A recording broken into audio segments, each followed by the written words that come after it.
If you've ever thought about making a career change, starting something of your own, or stepping away from a path that you've already invested years into, today's conversation is going to be really relevant for you. Because money is often the thing that sits underneath all of that. It can give us options, or it can keep us stuck.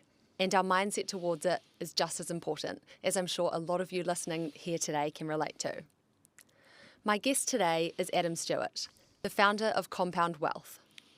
Adam spent more than 12 years building a career in financial services, including time working overseas in Hong Kong before making the decision to return home and start his own business from scratch. That shift from a traditional finance career into entrepreneurship is a big one, and it's exactly what we're going to unpack today. Why he made that move, what the reality of building his business has been like, how he thinks about money and risk, and long-term decision-making in a way that supports both career and life choices. Adam now runs Compound Wealth, helping people think more clearly about investing, KiwiSaver, and building their wealth over time. This is a conversation today about confidence, building, both in financial terms and in business terms, and making intentional decisions, financially and otherwise. So I'm very excited to have Adam here today, who has driven up to be with us in studio. Thank you very much for making the effort and excited for the chat. Lovely to be here. Awesome. So we'll crack into it. You built the early part of your career identity in financial services, and at one point that took you overseas to Hong Kong. What did that move represent for you at the time, and what were you hoping that it would give you?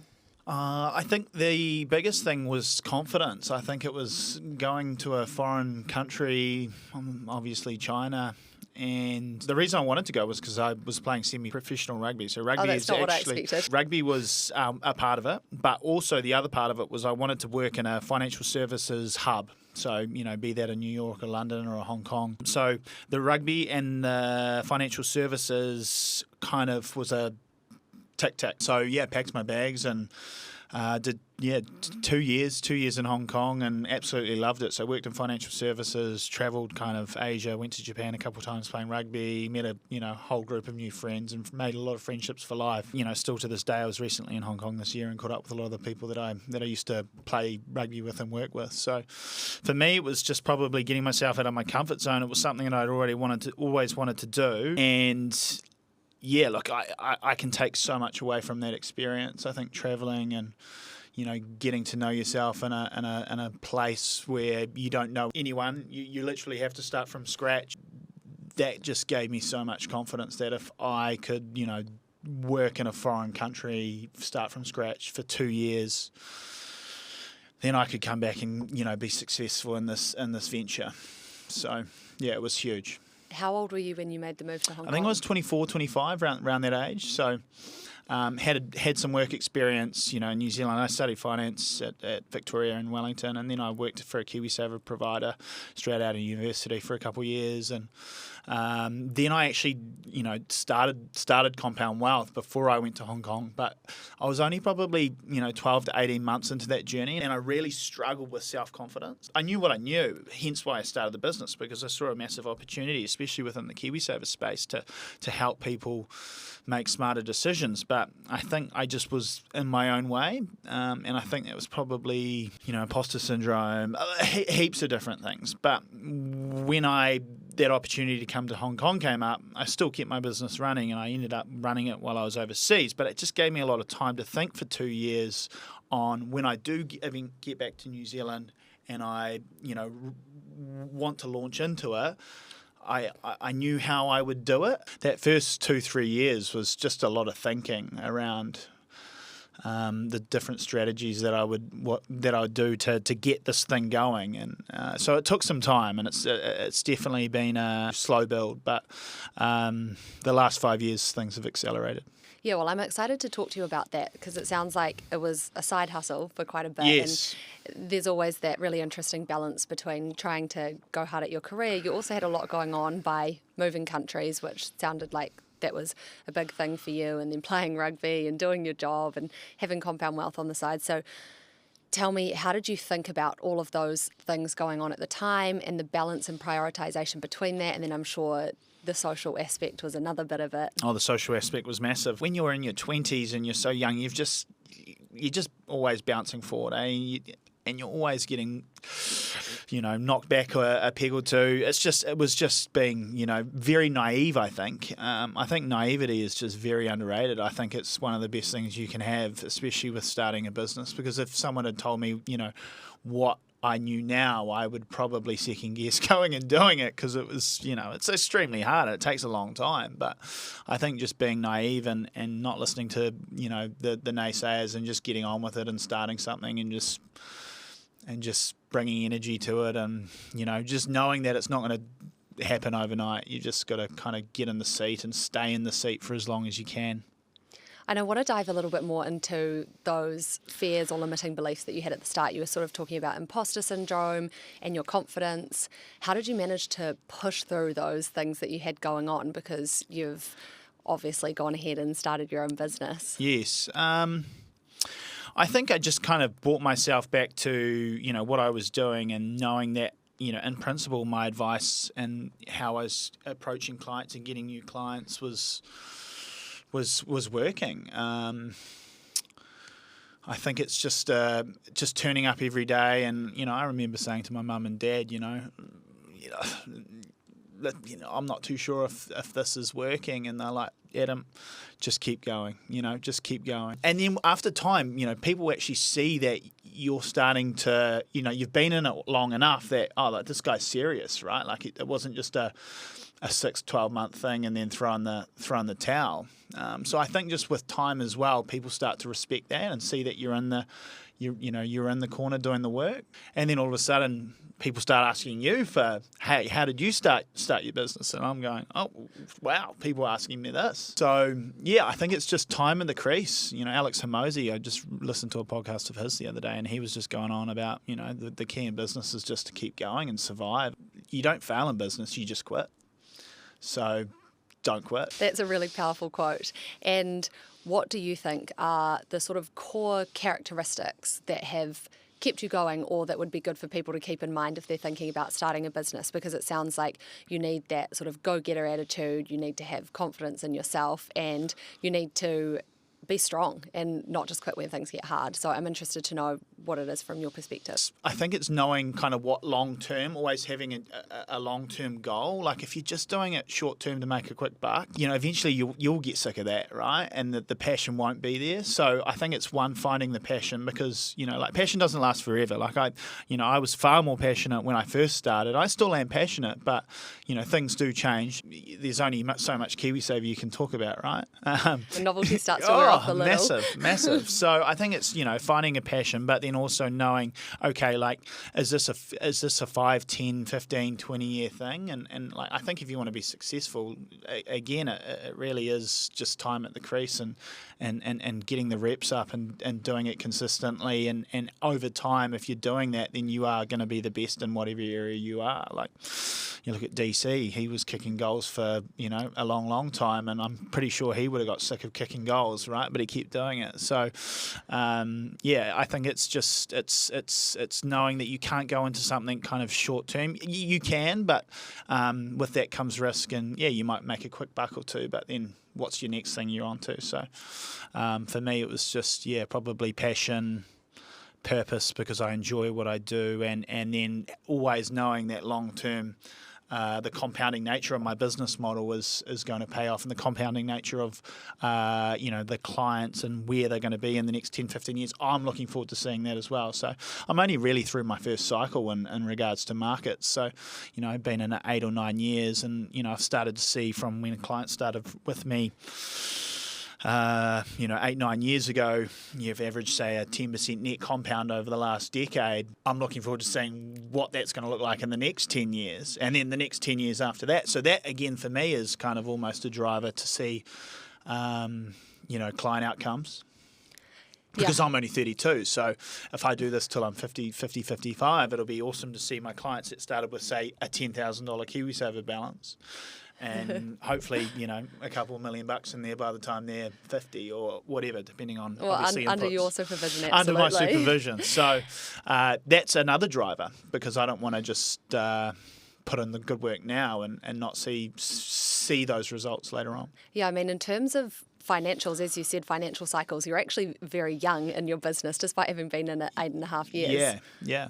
I think that's just the importance of starting young and starting early. Like starting in your 20s is, I look back at starting that business in my mid 20s, and it was just an absolute fluke. Well, not a fluke because I made a conscious decision, but it was I was very happy that I did it then, because in your 30s there's just so much more responsibility around, life, marriage, mortgages, those types of things, which, I avoided. Well, not avoided, but I just wasn't in that position in my life early on, so I could go and start a business. So that's another thing. Don't get a mortgage, go and start a business or buy a business. That's another thing. If I could do it again, I'd say if you're in your 20s and you don't want to be a founder, you can go and buy an existing business or something that kind of tickles your fancy and add your lens to it. Like entrepreneurship through acquisition. I've heard some of the podcasts that you've done. Yeah. Pete Seligman and a lot of Jason people are Andrews. interested in that concept. So if you have anything else to say on it, then we'd love to hear it. Yeah. Well, I think it's doing a lot of reading as well. Like I've been to the Entrepreneurship Through Acquisition conference with Jason Andrew and Pete Seligman in Sydney. I did that a couple of years ago. That was quite cool. Even though I was a founder and I wasn't an investor going to buy an existing business. But again, I'm very interested in that kind of stuff because, look, I have friends that are in corporate roles, and I just say to them, you don't have to start something. Like we're in a baby boomer aging population that they've got these awesome businesses that if you can go and add your lens to it, like bring some digital technological advancements to those kind of businesses that are pretty. That like they haven't adopted them because people get tired after doing it for 10, 15 years or 20 years, and new ideas necessarily just don't come easily. It's like a great example is my younger brother. He's just recently taken over from the dairy farm of our family farm, and he's bringing in new technology that my dad would have never kind of bought in because he'd been stuck in his ways for 20, 30 years, and no one was going to tell him how to run his business. So I think if you can come into some of these existing businesses, you don't have to be a founder, but you can somehow get in the position that if you can get some equity or buy it over time, or if there's a vendor financing program, whatever, you need to negotiate that obviously with the seller. And it doesn't need to be a big business. It can be a small business.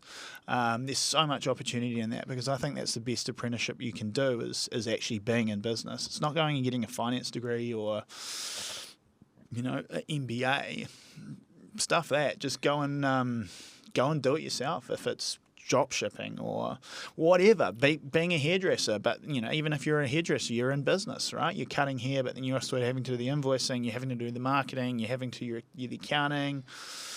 I think being in business is the best way to learn business, and you can start small, and you just like I did. Like I think my first paycheck for my business was like $6.70. Oh, it's lucky you got a paycheck. So, the compound, and then I remember when I first kind of received, because the way that that we're remunerated is through a percentage of the assets under management that we advise on, and it came through, and I was just like, wow, I've created fire here, $6.70. I'm going to, this is powerful.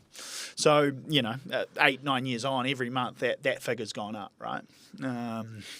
Which is cool. It's just starting small. So, and just keep rocking up. And I'm sure, you said you'd talk to a lot of friends saying, look, buy a business. This is a great way to go about it for a lot of reasons, people who are sitting in corporate. But I think there's still that mental block for so many people. Yes. Like, I'm not an entrepreneur or I'm not a business person. Yep. So, like, even buying an existing business is too much for me. Like, it freaks me out, even if they may have an interest. What would you say to those people who have that fear about, I guess, where to start or how they would even get their mindset into that place? I think risk comes from not knowing what you're doing. So the more you can read and, learn and just kind of build your knowledge to a level where that slowly chips away at that fear is key. If you should be scared 100%. Like if it doesn't kind of give you the jibbers, then you either have very strong mental fortitude or you might be naive and there could be a blind spot. All right, so it's easy to buy a business as well. it's even harder to sell a business. So I've learned that through just doing so through growing Compound Wealth. I've also acquired financial planning businesses off retired advisors, and they're all at the point where they want to sell their businesses. Some of them when they're in their late 60s or whatever. So yeah, if the bank's going to lend you enough money, yeah, of course it's easy to buy a business, right? But you've obviously got to be careful how much you pay for that business, because you want to get value both sides. So, but then I guess 3-4 years later, if you want to sell the business or sell a part of the business, that's actually quite hard to do, because you want to be able to get the most value for what you believe the price is. So you've got to kind of think of the exit as well. Like that's how I think when I'm like, if I'm going to acquire something, I'm like, if in 3 years' time I'm sick of this, or it's burning me out or whatever, how easy is this going to exit? How easy can I exit out of this? And if that is quite difficult, then you've just got to take that into consideration in the purchase price. Yeah, that's really good advice for the more long-term thinking, Yes. rather than just getting really excited on buying a business. And that's definitely something you need to think about if you're looking at buying a business. Is okay, like, look, if in 3 or 4 years' time, like I'm tired because it's been quite a hard thing, then how easy is it to get out? Is there risk there in it not being worth being significantly worth less than what I paid for it?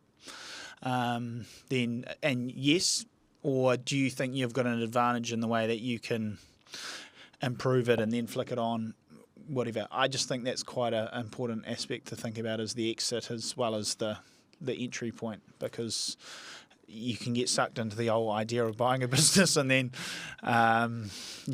things happen as well. Life happens. You have kids, you have a mortgage, so it is hard. And so for people thinking about this but not knowing how to assess that long-term risk or value of when they may want to exit, what would you tell them is the best place to get their advice? You have to have a good accountant, right? So an accountant you gel with, and that you can kind of bounce ideas off. I have other people in the financial services industry that are doing the same thing as me, that I ring up and say, what do you think?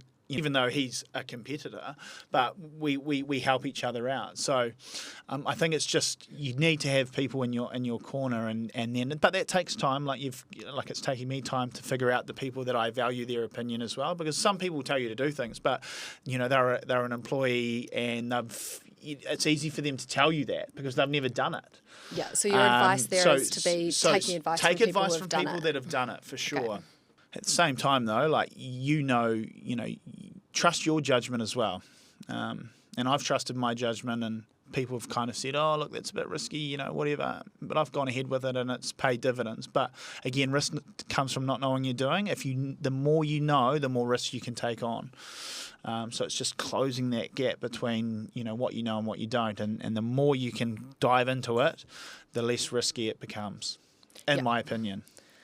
Okay, and so what about people who are wanting to get finance, let's say, to go and buy a business? What sort of avenues it's should they be thinking about? It's extremely hard, right? Like, it took me 4 or 5 years of, building my business to get my cash flow up, to be able to go to the bank and go, and then even when you're small, they don't even want to look at you because $100,000, like, I'm not getting any out of that. And then, so like that first 5 years is a grind, unless, you've got a business that's taken off quite quickly, right? And you've got a couple of years financials. And so, look, I guess a lot of it's going to come down to, like, I bootstrap my business, but not everyone can do that. I just, I was 24, 25. I had time on my side. I didn't have a mortgage. Your mortgage is, stay away from those. Don't buy a house. If you want to be an entrepreneur, focus on building a business, and then do that later. That would be my advice. Stay away from that debt, because that's just going to hamstring you. Can people take money out of their KiwiSaver or anything like that to buy a business? No, that's just first home. And then, your usual caveats around retirement and serious illness and significant financial hardship. But that's not something that you can do. So when you're advising your friends, for example, like go buy a business, is that you talking, they've got savings to do that? I would say, either savings or, a lot of the time, if you can find a business where you can vendor finance. Of course, you find someone, who might be a single man band or, have 2 or 3 staff, and you say, you go and work with them for 12 months or 18 months, you learn the business, and that owner might want a succession plan.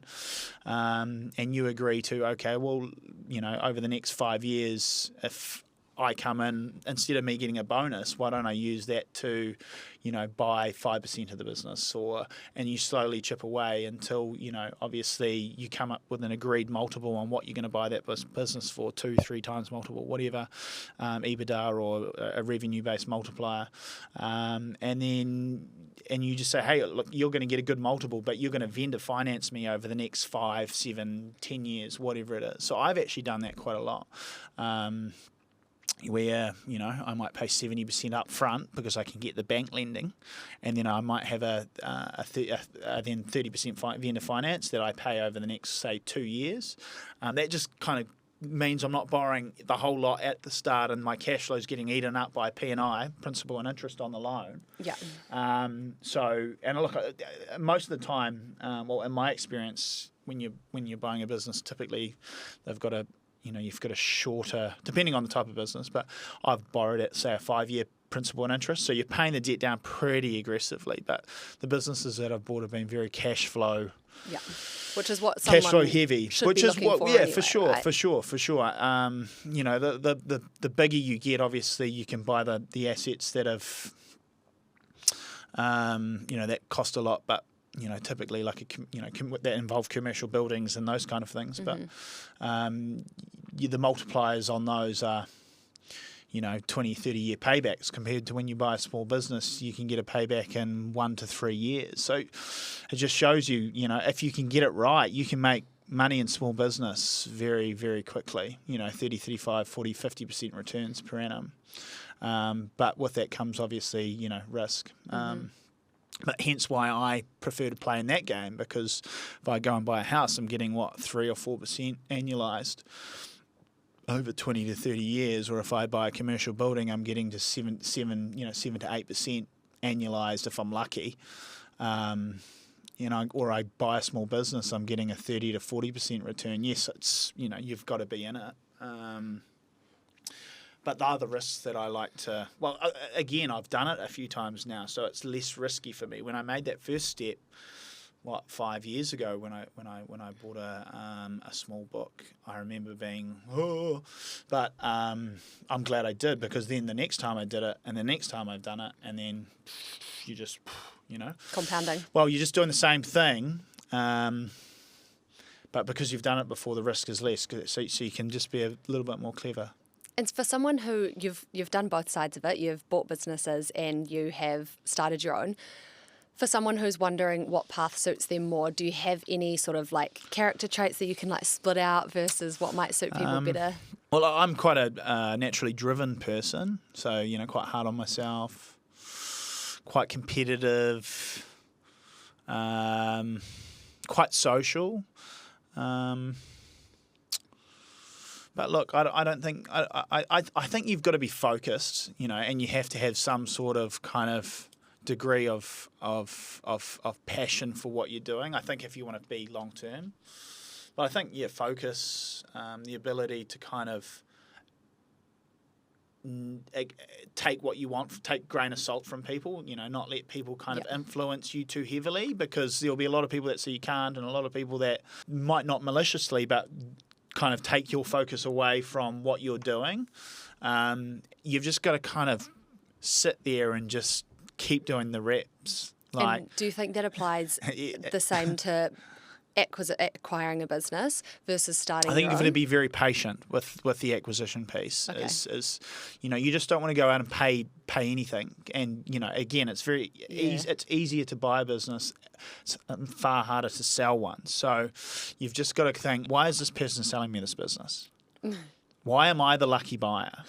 Why am I getting, this amazing business? And there's typically a reason around that, right? So just making sure you think through everything, and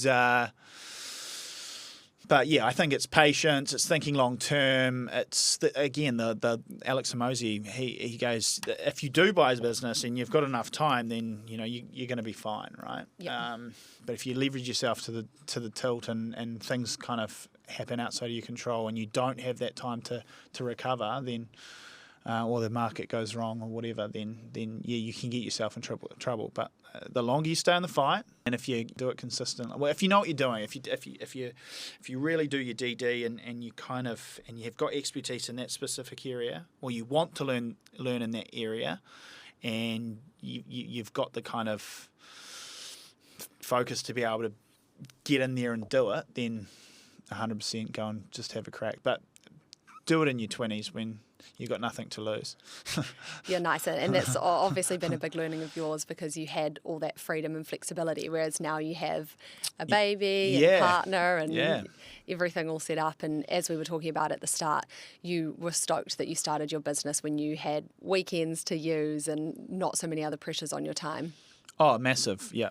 Well, that first 5-6 years, I was literally just I was in the office most days, or I was working Saturdays and Sundays, but it's because I like doing it, right? Like, I had my little office, I'd go in there and I loved it. It was just focus. And then this year has just been a totally different year for me. So, like, yes, I've managed to do my work, but nowhere near at the same kind of level as an input as my previous years. But I had that 7 years of compounding behind me, so that you can have one of those years where things are a bit slower. I think that's important. But then that's also teaching myself that it's okay to have a slower year if that makes sense. Like, I remember at the beginning of the year I was just getting like, I'm not doing as much as I could be doing, but then I was like, well, you've just had a son, and you can't do everything. So it's just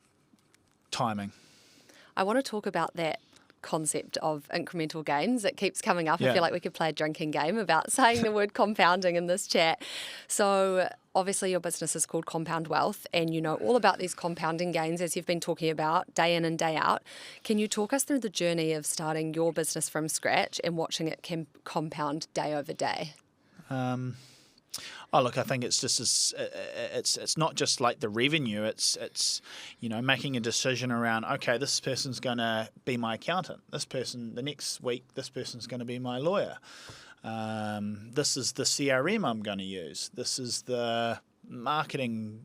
This is how I'm going to market my services. It's literally little decisions that you make every day, all coming together to formate your business. So, there's decisions that I made 7 or 8 years ago on, simple things like what software I should use, and and then obviously talking to clients every day. And then a cool thing is, in my business, is I might have had a client 5, 6, 7, 8 years ago, and they've seen the results. It's taken them 7 or 8 years to see the results, and then they've finally referred someone to, after 8 years. Patience, as you said. Because it's just taken that long for the compounding to really work. So, for me, it really is a long game. It's a number of things. So compounding is effectively money earning money, and then that money earning money, and then that money earning money over time. So time is the major ingredient. What small action would you tell someone to start compounding today, whether it's financially or otherwise in their life, even if they're at the beginning? It could be as simple as setting up a KiwiSaver fund, or moving your KiwiSaver from a balanced to a high growth type KiwiSaver fund where you've got a higher allocation to shares. Or it might be going to the gym, and instead of doing it once a week, you might go twice a week or 3 times a week, and then just doing that consistently over time. The key is just doing it consistently, regularly, and financially it's just making sure your investments are allocated to shares, especially if you have a long-term investment horizon because they're going to deliver a higher expected return, and then just buying and never sell, just buy. So if you're an employee, right, and you don't want to be an entrepreneur, or you love your job and you're comfortable being in a business and working in the business, and you don't have any aspirations to be an entrepreneur, fine. But make sure you're getting a slice of equity in the share market via just investing. If it's $100 a week, $200 a week, $1,000 a week, whatever. But you need to own shares in businesses if you've got a long investment horizon. You just have to. And then you can do that by index funds. You can do that by managed funds. But you don't necessarily need to be an entrepreneur. Like if you work at Tesla, just buy some Tesla. If you work at Apple, buy some Apple.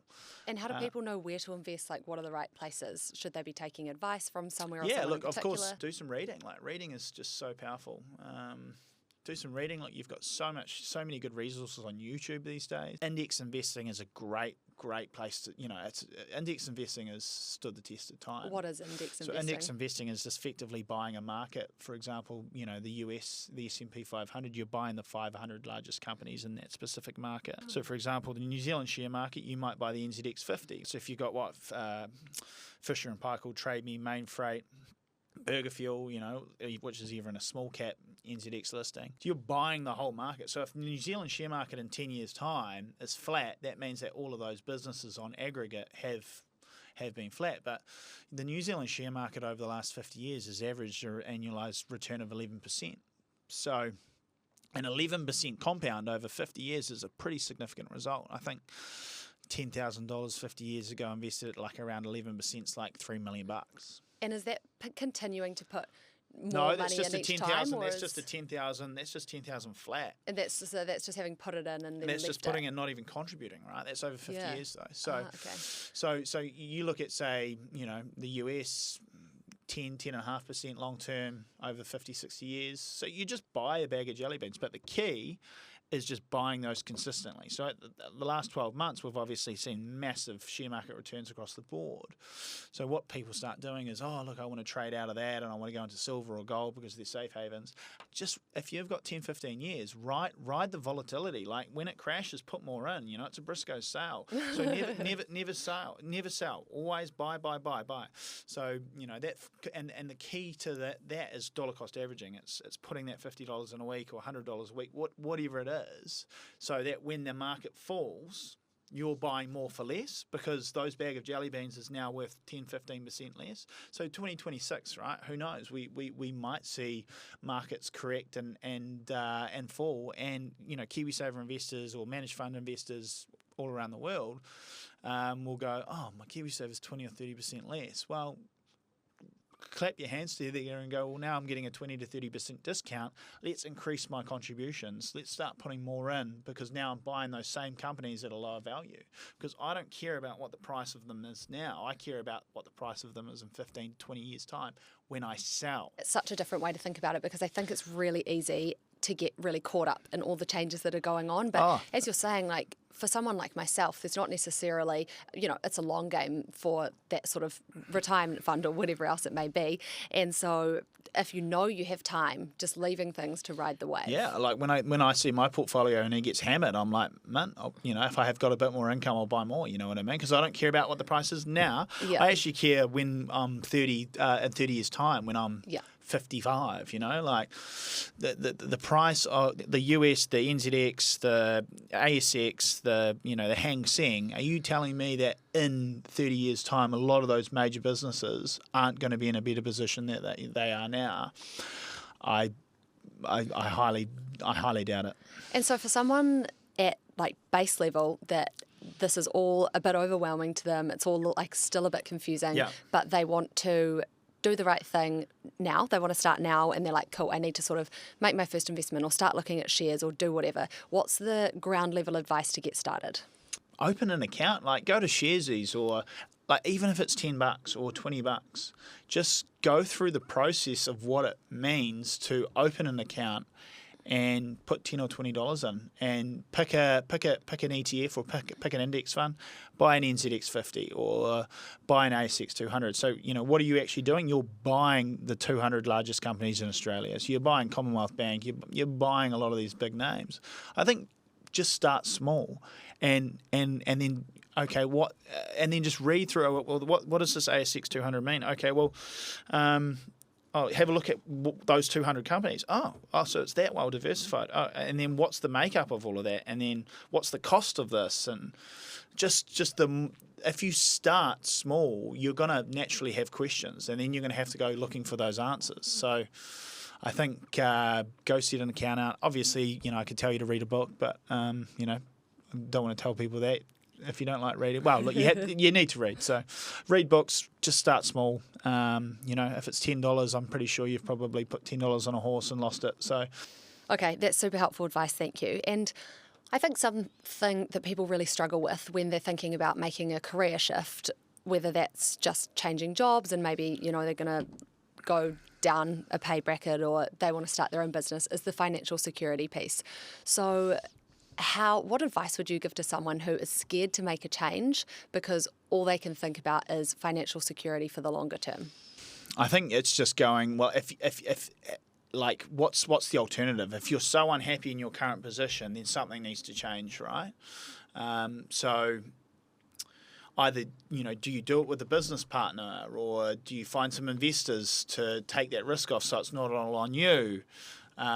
You've just got to you've got to look at alternatives outside of what you're currently doing, because if you're unhappy, something needs to change. But the other side of it, the other way I looked at it was, if I don't start this journey now, the other risk is that I'm going to be, employed for the rest of my life, and I'll have no upside on what I'm doing, really, and I don't have that financial independence that I was so heavily looking after, that I could go and, if I wanted to work overseas for 3 or 4 months and travel and work from my laptop and do things all online, or just have that financial independence, then this is the risk that I have to take. So it's going, am I willing to stay stuck, or yes, I'm going to have to put myself in some uncomfort, and that's just the trade-off.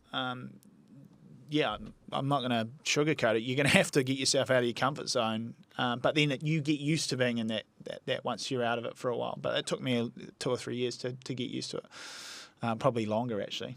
Yeah, that's really helpful advice, that you need to leave the comfort zone in some way. You need to. The biggest driver for me was that financial independence piece, and then it also comes down to the purpose for what you're doing. So financial independence and purpose. I think that's what wealth is. Can you talk to me a little bit more about when you decided to start Compound Wealth? So what are the feelings you're having when you're sitting in your finance job at the moment? I was just sitting at my desk in Wellington, I was working for a KiwiSaver provider, investment manager, where I learnt a lot, but I was just going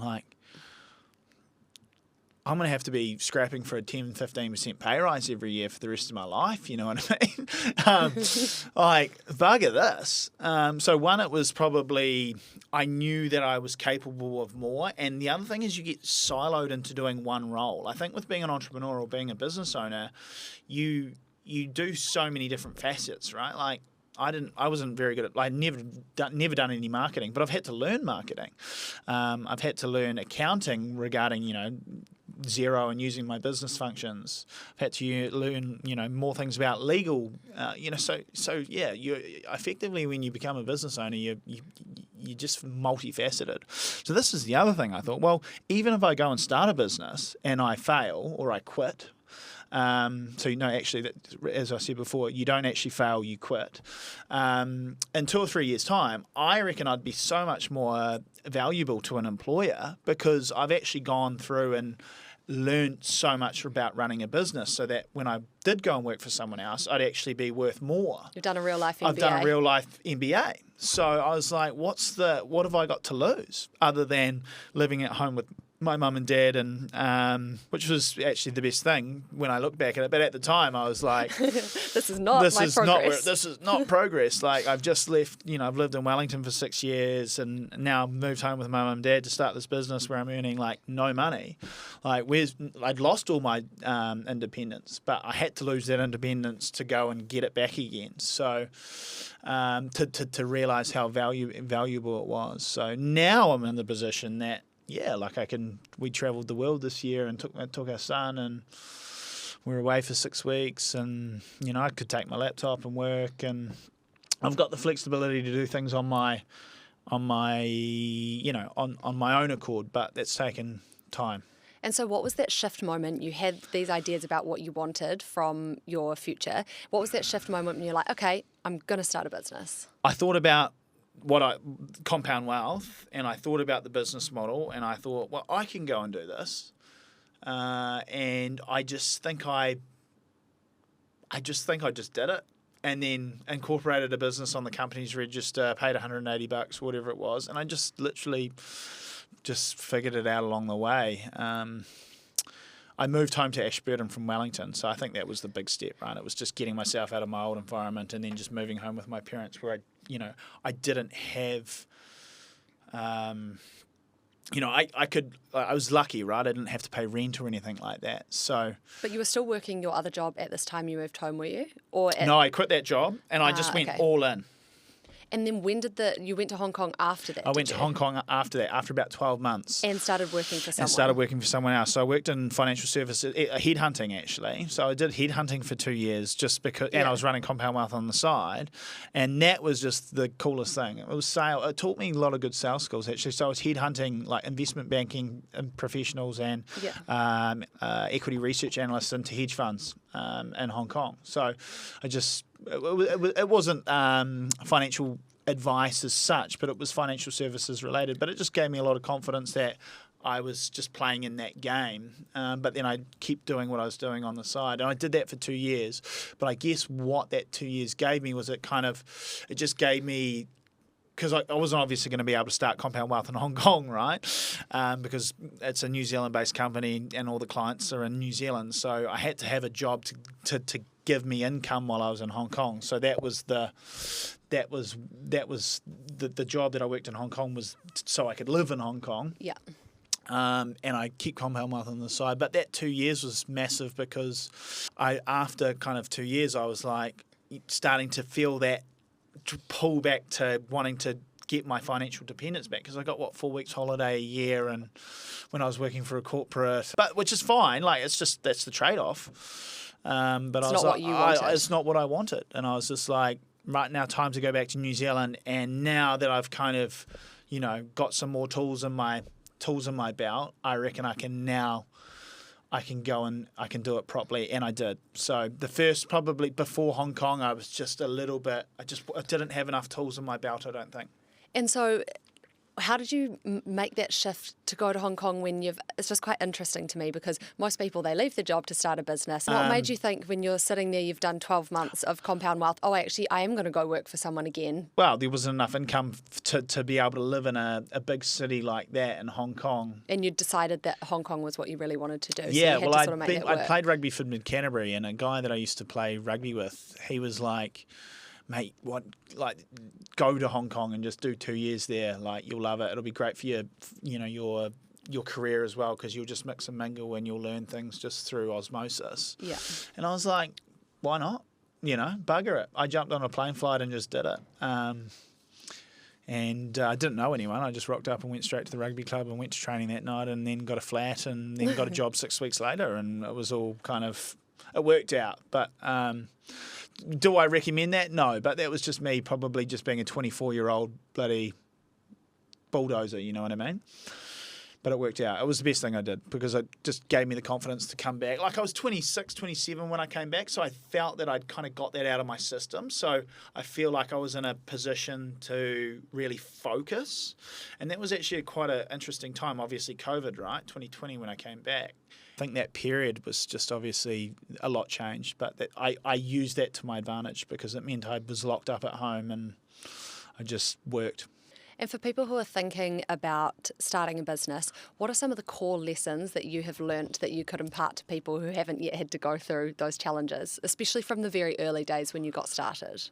Pick a niche and just be the best at that niche. Don't try and do everything. I'll give you an example. For example, KiwiSaver was a niche that I was really good at, but I didn't go out and try and be a mortgage advisor, insurance advisor, investment advisor. I marketed myself as an expert, as a KiwiSaver expert, because I knew so much about it. If you're an expert and you can just really focus on a niche and be, extremely efficient with your processes and do a good job and just do it consistently for a very long time, and look after your clients or look after the customer, you're going to win. And then later on, you can potentially, expand a bit. But I think just being an expert in a niche and going hard.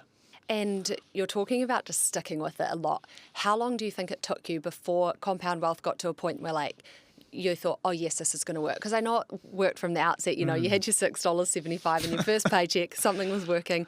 But when it got to that point where you're like, yes, okay, this is moving forward and I can pay myself properly and things are going to work. Maybe 4 or 5 years in, almost like my shoulders have come down a bit. Like that first 5 years, you're just like, you're so scared of failure, but that's a good thing, I think you've got to use that as a driver.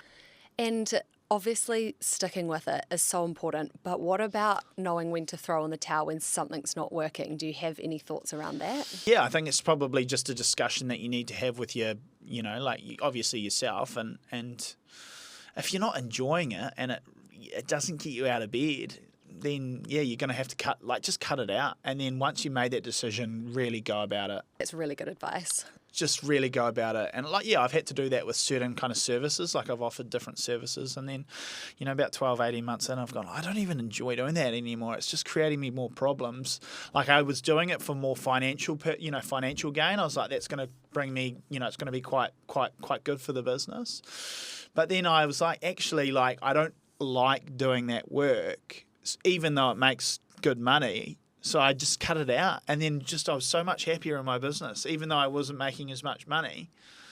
I was like, I love going into the work every day. I love going to my office. So I think if it's not working, cut it and just keep going. And that's why I talk about your core. Make sure your core is something that you're passionate about and that you like doing, because that's going to give you longevity. But if you're doing something and you don't really like and it's just for money, then you're gonna burn out and you're gonna quit.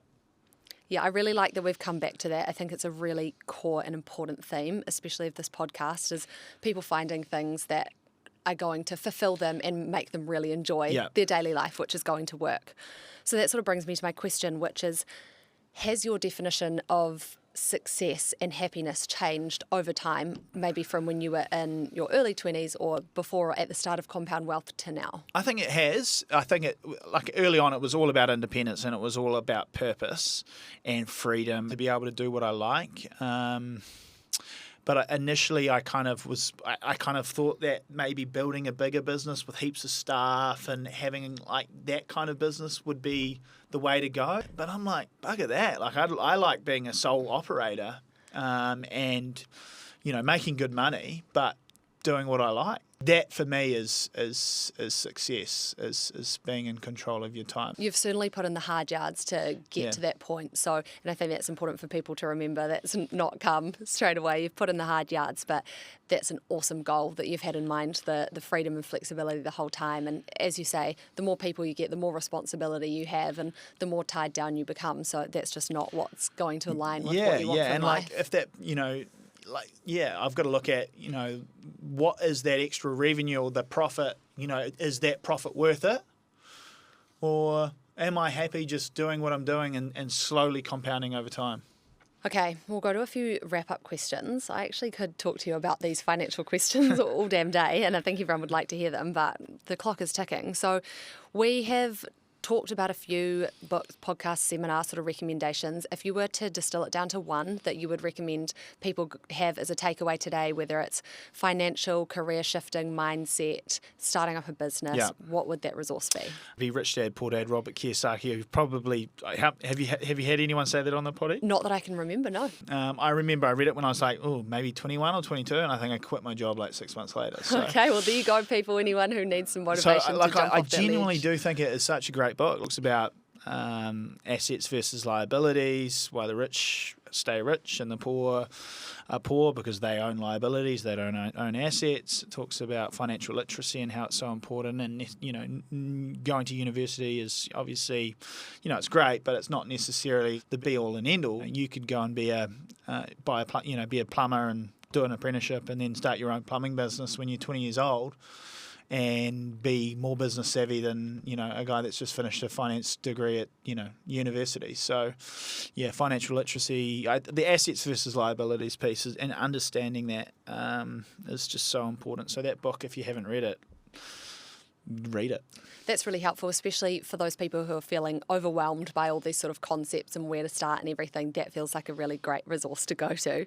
For someone who is listening and feeling stuck, financially uncertain or unsure whether to make a change, what is the one thing you would want them to take away from this conversation?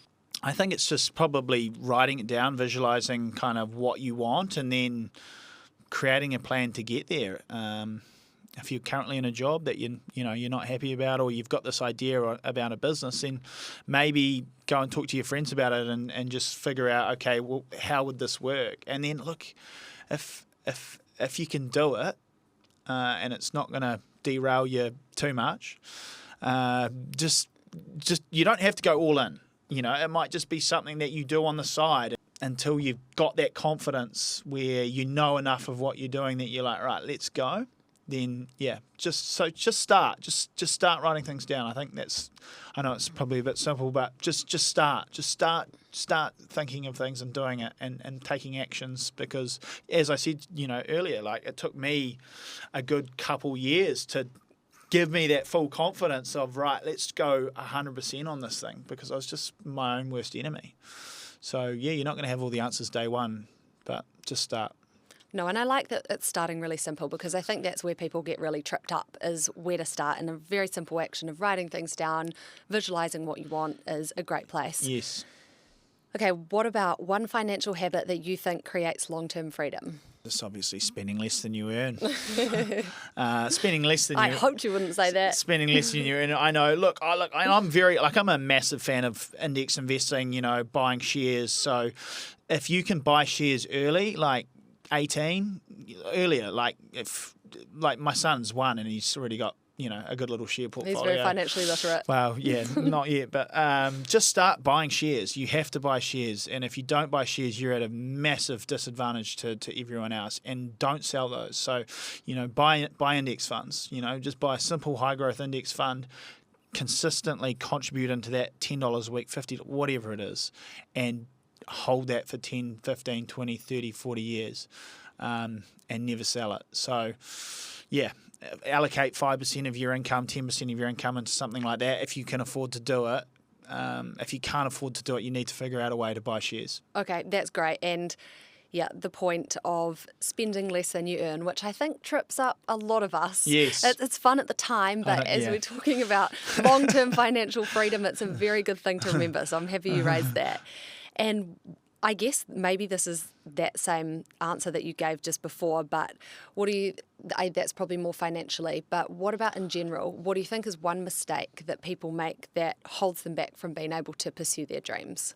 Or that might be a mindset? Thinking, this is a good question. I reckon, especially in your 20s, buying a house and getting on the ladder, everyone's like, oh, this is it's the be all and end all, right? And people go about doing that because it's just what other people do, and then they think that's what they should do. And it's like, well, if you want to buy a business or you want to start a business, do that, right? Like, I think it's just not letting your decisions be swayed by what other people are doing. Stay true to yourself. If it's buying a house and doing that, then great. But if it's going traveling and starting a business or whatever, then do that. But not letting what other people think of you is quite important. Doing things for yourself. So that's what I'd say.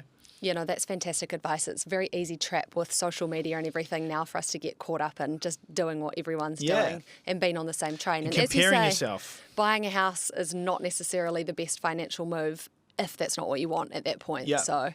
And you see it a bit, actually. Like, I remember before COVID, in COVID, property prices were going nuts and FOMO. And people were like, I have to buy a house, because everyone else is buying houses. And then look what's happened. If it fits your purpose, great. But, just doing things because that's what everyone else is doing, be careful.